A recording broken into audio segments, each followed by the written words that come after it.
Hello students. आज का हमारा टॉपिक है रिस्ट्रिक्शन एंडोन्यूक्लियसेस या जिनको हम रिस्ट्रिक्शन एंजाइम्स बोलते हैं। हमने प्रीवियस लेक्चर्स में पढ़ा क्लोनिंग वेक्टर्स के बारे में, कैसे हम क्लोनिंग वेक्टर्स का इस्तेमाल रिकम्बिनेंट डीएनए टेक्नोलॉजी में करते हैं। तो आज हम देखेंगे कि एंजाइम्स का इस्तेमाल कैसे होता है। तो उसमें रिस्ट्रिक्शन एंडोन्यूक्लियस या रिस्ट्रिक्शन एंजाइम जो है सबसे इंपॉर्टेंट एंजाइम है। अब रिस्ट्रिक्शन एंजाइम्स होते क्या हैं? इनको हम बोलते हैं मॉलिक्यूलर सीजर्स, जो हमारे डबल स्टैंडर्ड डीएनए मॉलिक्यूल को किसी स्पेसिफिक पॉइंट या किसी स्पेसिफिक साइट पे कट करती हैं। तो ये रिस्ट्रिक्शन एंजाइम हम निकालते कहाँ से आती हैं? तो हम इनका जो रिस्ट्रिक्शन एंजाइम है ये नेचुरली जो है वाइड वैरायटी ऑफ प्रोकैरियोट्स में प्रेजेंट होती हैं, जहां से हम इनको आइसोलेट करते हैं।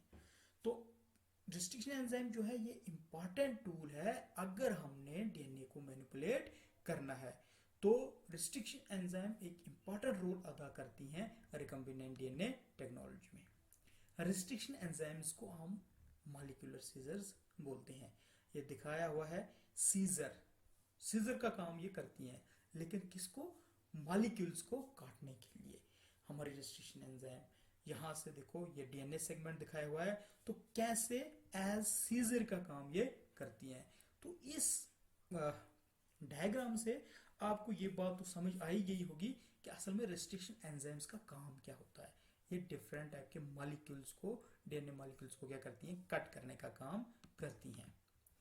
अब इनका बायोलॉजिकल रोल क्या है? तो बायोलॉजिकल रोल है, मोस्ट ऑफ द बैक्टीरिया जो होते हैं रिस्ट्रिक्शन एंजाइम्स को इस्तेमाल करते हैं एज अ डिफेंस। डिफेंस किससे? Against bacteriophages. तो बैक्टीरियोफेजेस आपको पता ही है, बैक्टीरियोफेजेस क्या होते हैं? ये ऐसे वायरसेस हैं जो बैक्टीरिया को किल करते हैं, या इनको हम बैक्टीरिया ईटर्स भी बोलते हैं। मसला ये है कि बैक्टीरिया कैसे रिस्ट्रिक्शन एंजाइम को इस्तेमाल करते हैं एज डिफेंस सिस्टम। तो रिस्ट्रिक्शन एंजाइम्स क्या करती हैं? ये जो भी फेज बैक्टीरियोफेजेस की रेप्लिकेशन को रोक देती हैं। अब रेप्लिकेशन कैसे रोकती हैं? कि रिस्ट्रिक्शन एंजाइम डीएनए को किसी स्पेसिफिक साइट से जाके क्लीव कर लेती, काट देती है। तो जिससे क्या हो जाता है कि host DNA is protected by methylases which add methyl group to adenine or cytosine bases within the recognition site। जिससे वो क्या कर देती हैं कि उस रिकॉग्निशन साइट को मॉडिफाई कर देते हैं, जिससे डीएनए जो है वो प्रोटेक्टेड हो जाता है। तो इस तरह से रिस्ट्रिक्शन एंजाइम का इस्तेमाल बैक्टीरियाज करते हैं फॉर डिफेंस। उसके बाद है हिस्ट्री ऑफ रिस्ट्रिक्शन एंजाइम। 1970 में हैमिल्टन ओ स्मिथ, थॉमस कैली और केंट विलकॉक्स ने सबसे पहले रिस्ट्रिक्शन एंजाइम हिंसेकंड को आइसोलेट किया और कैरेक्टराइज किया। किस बैक्टीरियम से? हीमोफिलिस इन्फ्लुएंजा से इसको आइसोलेट और कैरेक्टराइज किया।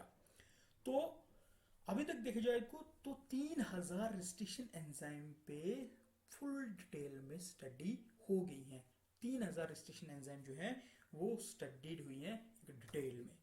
लेकिन उनमें से 600 से ज्यादा रिस्ट्रिक्शन एंजाइम जो है वो कमर्शियली अवेलेबल भी हैं और जिनका हम इस्तेमाल करते हैं डीएनए मॉडिफिकेशन में या डीएनए की मैनिपुलेशन जो हम लेबोरेटरीज के अंदर करते हैं। तो उनमें इन 600 से ज्यादा रिस्ट्रिक्शन एंजाइम जो है वो कमर्शियली अवेलेबल हैं, जिनका हम इस्तेमाल कर रहे हैं।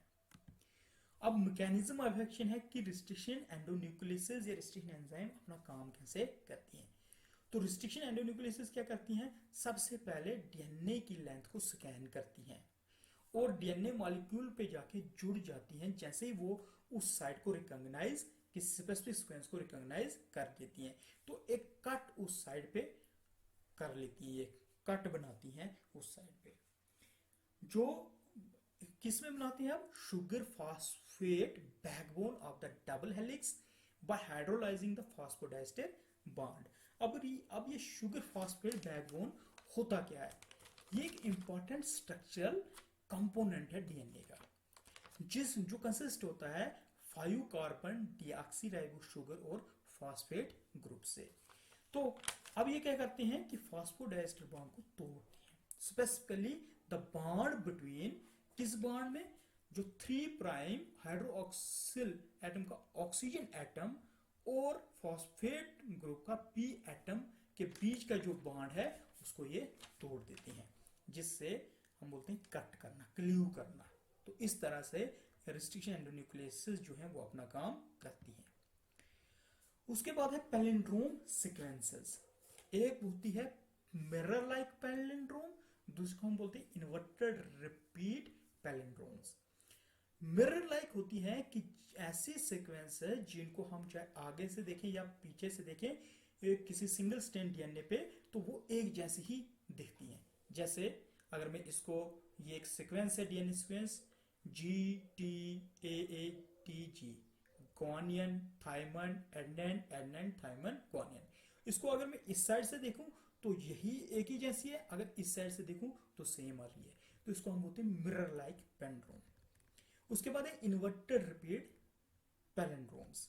ये ऐसी सीक्वेंसेस हैं जो फॉरवर्ड या बैकवर्ड साइड से चाहे किसी भी सीक्वेंस से देखें तो ये एक जैसे ही दिखेंगे, लेकिन इनके अंदर कंप्लीमेंट्री डीएनए स्ट्रैंड जो है वो प्रेजेंट होती है। किसमें? इन्वर्टेड रिपीट पैलिंड्रोम्स है। कंप्लीमेंट्री स्ट्रैंड होगी, जैसे ये एक सीक्वेंस दी हुई है जी टी ए सी, ये कंप्लीमेंट्री है इस स्ट्रैंड के। कैसे? जैसे ग्वानियन जो है ये हमेशा पेयर करती है किसके साथ? साइटोसिन के साथ। थाइमिन हमेशा करती है एडेनिन के साथ। तो ये इनको हम बोलते हैं कंप्लीमेंट्री स्ट्रैंड्स। तो इन्वर्टेड रिपीट पैलिंड्रोम जो होते हैं उनके अंदर सीक्वेंसेस तो ऐसी होती हैं कि जो दोनों साइड से एक जैसी दिखे, लेकिन उनमें कंप्लीमेंट्री स्ट्रैंड्स भी प्रेजेंट होती हैं।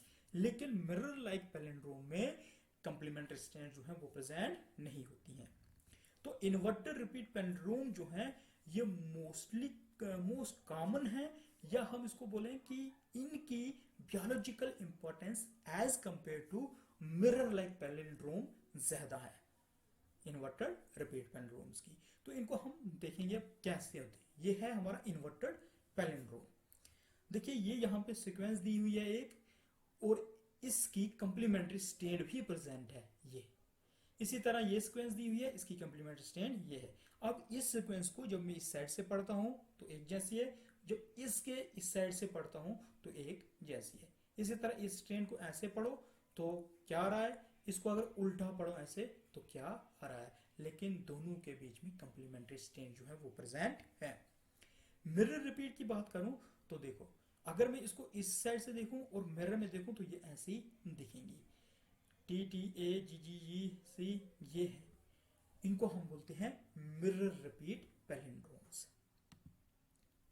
उसके बाद है हमारे पास रिस्ट्रिक्शन फ्रेगमेंट्स के एंड, कि जब भी हम डीएनए सेगमेंट को काटते हैं दो हिस्सों में तो उनके रिस्ट्रिक्शन फ्रेगमेंट्स बन जाते हैं। और उन फ्रेगमेंट्स के एंड कैसे होते हैं? कुछ में स्टिकी एंड्स होते हैं, कुछ में ब्लंट एंड होते हैं।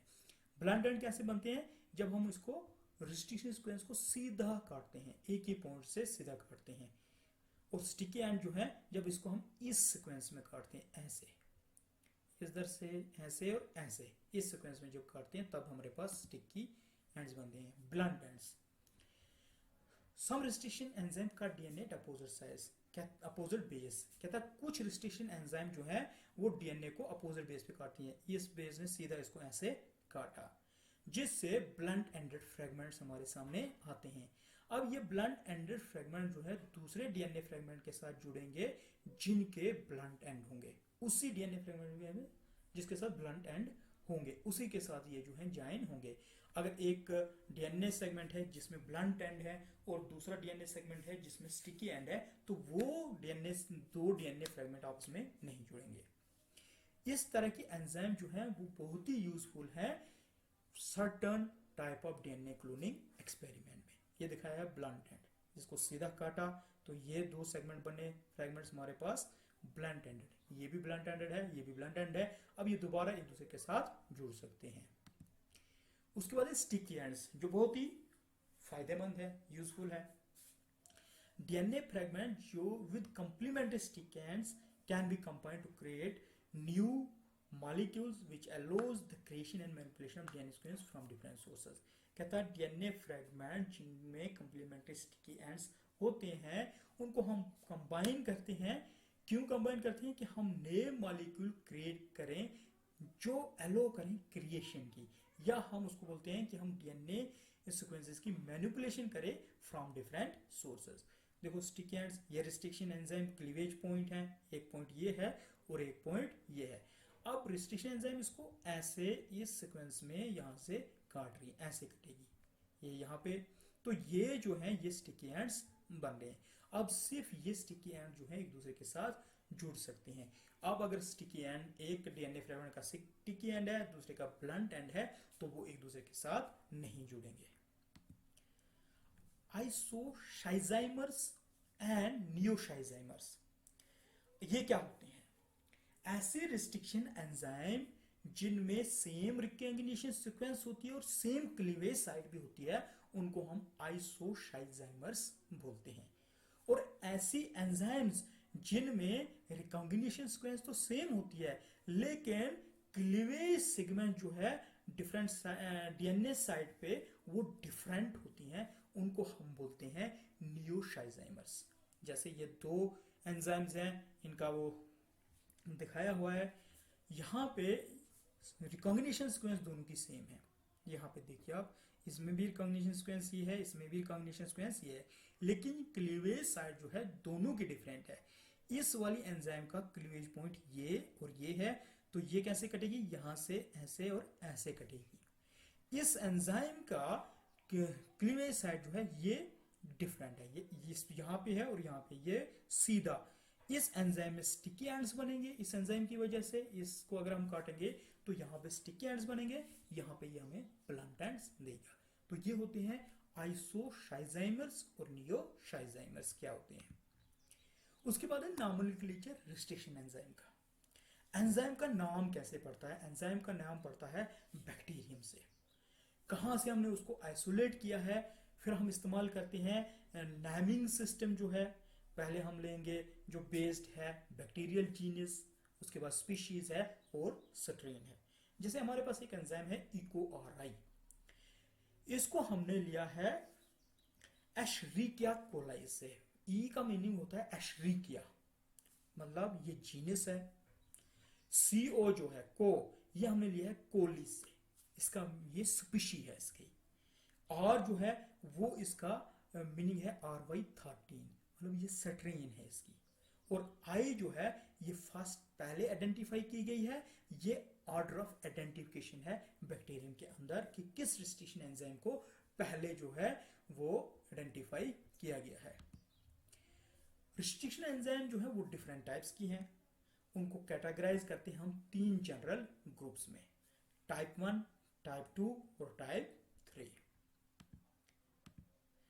ये जो 3 टाइप्स हैं ये कैटेगराइज हुई है कुछ चीजों के ऊपर कि इनकी कंपोजिशन क्या है, एंजाइम कोफैक्टर रिक्वायरमेंट कैसी है। कोफैक्टर का होता है कि नॉन प्रोटीन केमिकल कंपाउंड कोई या कोई मेटालिक आयन जो रिक्वायर होता है एंजाइम की एक्टिविटी के लिए कि एंजाइम एक्ट करे एज कैटालिस्ट। उसके बाद टारगेट सीक्वेंसेस की नेचर कैसी है, position of their DNA cleavage site relative to the target sequence, उसकी पोजीशन कैसी है। इस बुनियाद पे एंजाइम्स को जो है डिफरेंट कैटेगरीज में बांटा गया है। अब टाइप 1 है। टाइप 1 जो है ये कैपेबल है कि ये रिस्ट्रिक्शन और मॉडिफिकेशन एक्टिविटीज बोथ इसकी कैपेबिलिटी है। ये एंजाइम को काटने का काम करती है और उसकी एक्टिविटी को मॉडिफाई भी कर सकती है। अब कोफैक्टर्स कौन से जरूरी होते हैं इस एंजाइम को अपनी एक्टिविटी, फुल एक्टिविटी दिखाने के लिए? इसमें एस-एडेनोसाइल मिथोनाइन है, ATP है, Mg पॉजिटिव है। ये रिक्वायरमेंट है कि ये इस रिक्वायरमेंट की फुलफिल होने की वजह से ही ये रिस्ट्रिक्शन एंजाइम टाइप 1 जो है अपनी एक्टिविटी शो करती है। इसके अंदर 2 रिस्ट्रिक्शन सब यूनिट्स होते हैं, 2 मिथाइलेशन सब यूनिट्स होते हैं और 1 स्पेसिफिसिटी सब यूनिट प्रेजेंट होता है। हम इससे डीएनए को at random length from recognition site से क्ल्यू कर सकते हैं by using restriction endonucleases type 1। Type setting, type second, ये मोस्ट कॉमनली अवेलेबल है और इसको हम यूज करते हैं एज रिस्ट्रिक्शन एंजाइम। ये कंपोज होती है एक सब यूनिट से। इसमें जो रिकॉग्निशन साइट्स होती हैं वो यूजुअली अनडिवाइडेड होती हैं और पैलिंड्रोमिक होती हैं टाइप सेकंड में, तो जिनकी लेंथ जो है वो 4 से 8 न्यूक्लियोटाइड्स तक होती है। ये रिकॉग्नाइज और क्ल्यू करती हैं डीएनए को एट सेम साइट, मतलब डीएनए की जो ये है रिकॉग्निशन सीक्वेंस और क्लीवेज साइट जो है इनकी टाइप सेकंड की एक ही होती है। ये एटीपी को यूज नहीं करती अपनी एक्टिविटी के लिए, but they usually require only Mg2 positive as cofactor. अगर इसको अपनी एक्टिविटी शो करनी है तो Mg2 पॉजिटिव एज कोफैक्टर इसको जरूरी है। उसके बाद है type third. Type third restriction enzyme जो है ये रिकॉग्नाइज करती हैं दो सेपरेट नॉन पैलिंड्रोमिक सीक्वेंसेस को जो इनवर्सली ओरिएंटेड होती हैं। ये डीएनए को कट करती हैं अबाउट 20 से 30 base pairs after the recognition site. Recognition sites के 20 से 30 बेस पेयर के बाद ये डीएनए को क्या करती हैं, कट करती हैं। ये एंजाइम, इस एंजाइम में एक या एक से ज्यादा सब यूनिट होती है और ये इसकी रिक्वायरमेंट क्या है, इसमें एस एडेनोसाइन मिथाइलिन जो है वो जरूरी है और एटीपी को फैक्टर जो है वो जरूरी है अगर इसको अपना रोल अदा करना है डीएनए मिथाइलेशन और डीएनए ये मिथाइलेशन और रिस्ट्रिक्शन में। तो इनको एडीओ एडेनोसाइन मिथाइल